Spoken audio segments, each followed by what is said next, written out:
E schöne guten Abend, hier ist der Mama Fernsehen mit der Emission vom 28. Oktober 2021. Mit einer Reportage über die jährliche Fête de Bienvenue fangen wir also Programm von Haut an. Fête de Bienvenue, Tradition am Hirscht, wo die neuen Anwohner von der Gemeinde Mama begrüßt gehen. Hier sind die verschiedenen Gemengenservices vertreten, wo die interessierten Bürger sich können informieren. Meine Damen und Herren, bonsoir mesdames, messieurs, good evening everyone. Ich heiße euch herzlich willkommen hier an dem Centre Culturel Kinexpond et je vais continuer en français.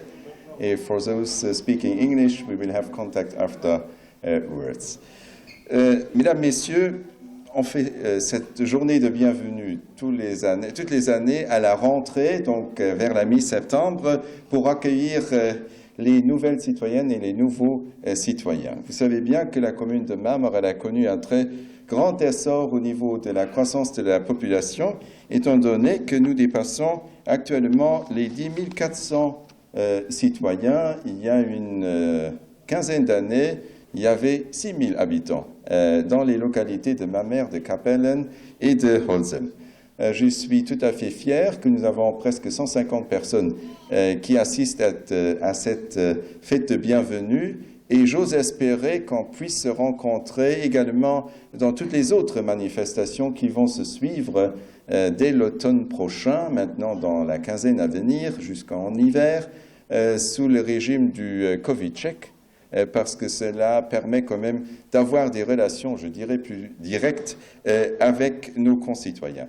Je me permets de vous présenter mes collègues, ou certains collègues, d'autres étant encore dans leur repos et vacances bien méritées, qui ont insisté et assistent à cette présentation brève de notre commune. Il y a tout d'abord à ma gauche, il y a M. Roger Négret, qui est député honoraire, premier échevin de la commune depuis 2000. Il a commencé avec moi, il est un peu plus âgé, oui, mais c'est encore un jeune homme. Nous, on a commencé à gérer en tant que membre du collège échevinal la commune de Mamre à partir du 1er janvier 2000, oui, et 21 ans après, on est toujours en place et on ose espérer encore continuer un tout petit peu. Du côté de M. Négri, il y a M. Luc Faller. M. Luc Faller, il est également, déjà depuis 2005, membre du conseil communal. Il a rempli des fonctions d'échevin, puis il est retourné sur les bancs du conseiller communal pour revenir depuis le 1er janvier en tant que membre du collège échevinal. À côté de M. Faller, nous avons M. Jean Beiss. M. Jean Beiss, qui est également conseiller communal depuis longue date, il est le représentant actuellement présent des membres du conseil communal qui vivent dans la localité de Holzem. Donc, vous savez, la plus petite localité de notre commune. Il y a encore Madame Mime Bernard qui va être assermentée. C'est la madame avec les cheveux blonds qui va être assermentée prochainement comme nouvelle conseillère au conseil communal, c'est-à-dire le lundi 20 septembre prochain. Du côté droit, vu de ce point de vue, il y a M. Roland Trausch, dont le père a déjà été bourgmestre de la commune de Mamre de 68 à 75, donc de 68 à 75 en français. Et c'est pour cela qu'on a une rue François Trausch et un stade François Trausch. Monsieur Trausch, il était également échevin et il est actuellement membre du conseil communal, tout comme Monsieur Sven Bindels, qui est actuellement notre plus jeune conseiller communal, oui, ancien arbitre international et membre du conseil communal depuis 2 périodes législatives maintenant.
Am Hirscht gëtt un déi gedurcht, die am lachte Weltkrieg hiet Liewen fir d'Freiheet gelos hunn.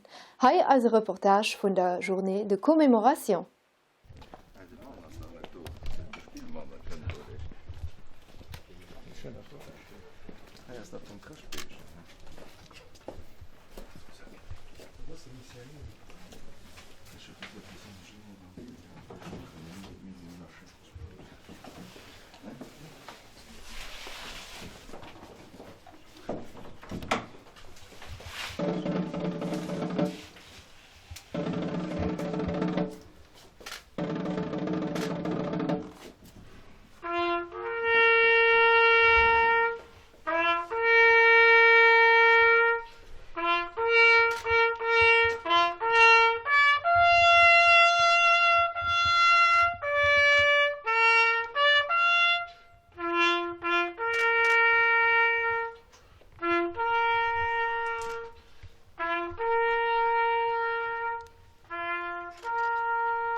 Leiit wie fir hun 76 Joer den Zweite Weltkrieg Riverwer stung Lützeburg ze summe mat segen Alliierte fir hun de Ruinen vun de Stiert a segen Dierfer.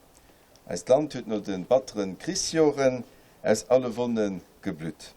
An der leedvoller Zeit und Letzebäuer von Demos auch schon in die gedurcht, die von 1940 bis 1945 hier Leben für Themen Tiergehen hatten. Für hierer zu gedenken sie mir auch hauterem, heute zu Summe kommen auf der Journée de Commémoration nationale. Das ist ein Tag von Erinnerung und von Dankbarkeit. Wir gucken auf diesem nationalen Kommemorationstag zurück und die sicherlich steichtersten Zeit an der Geschichte von unserem Land. Wir denken an das unbeschreiblich Leid, das unser Heimisch an den bitteren Kriegsjahren zwischen 1940 und 1945 unter dem Nazi-Okkupant widerfuhr ist.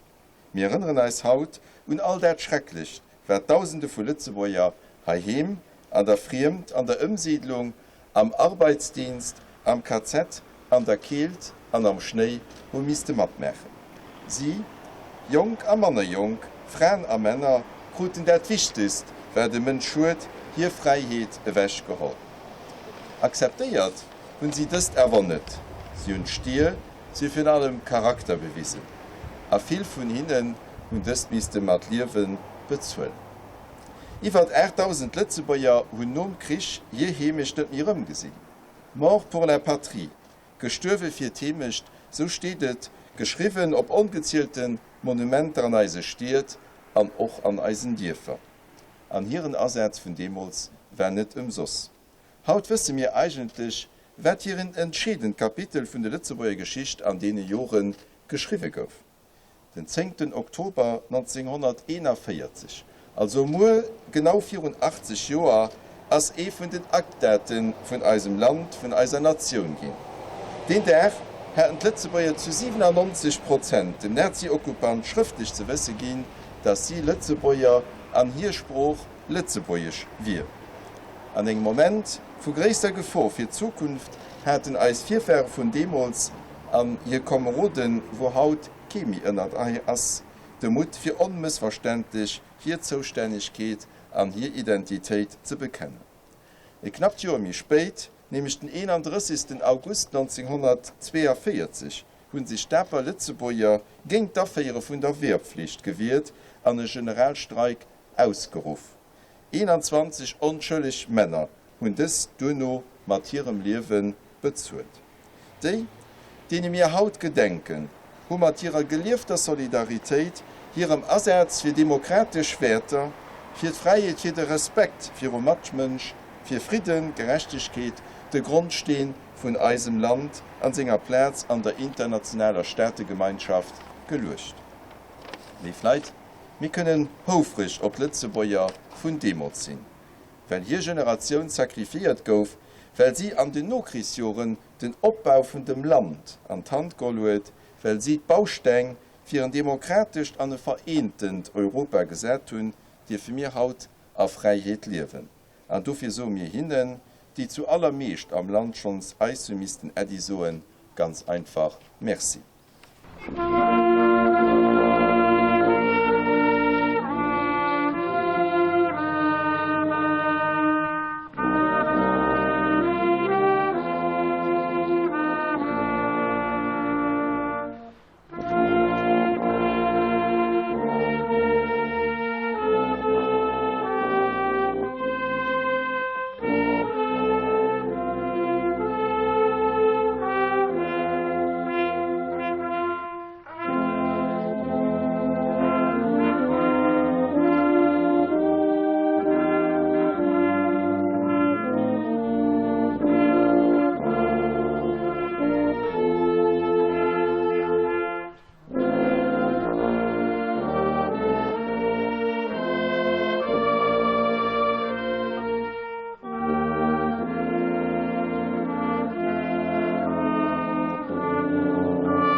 Pension fir Christian de la Hamet an de Mark Thomas.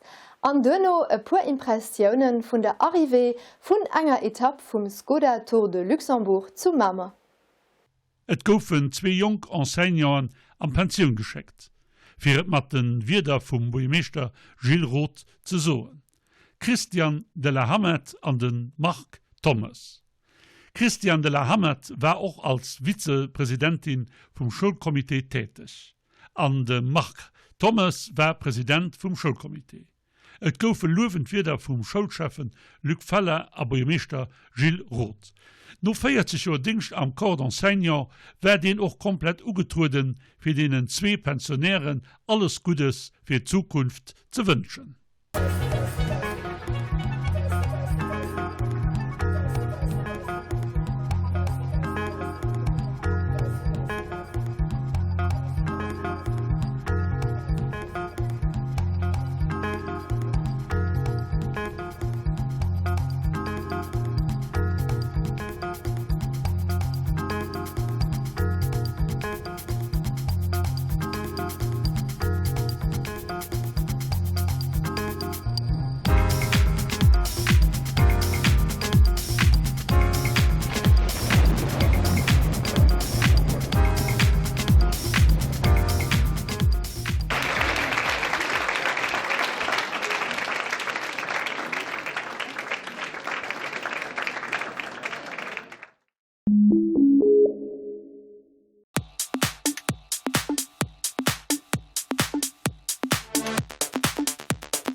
Das war als Emission für Haut. Ich sage euch vielmals merci für das Nachgucken. Und dann sehen wir uns, wer gewinnt, an 3 Wochen nächstes Mal.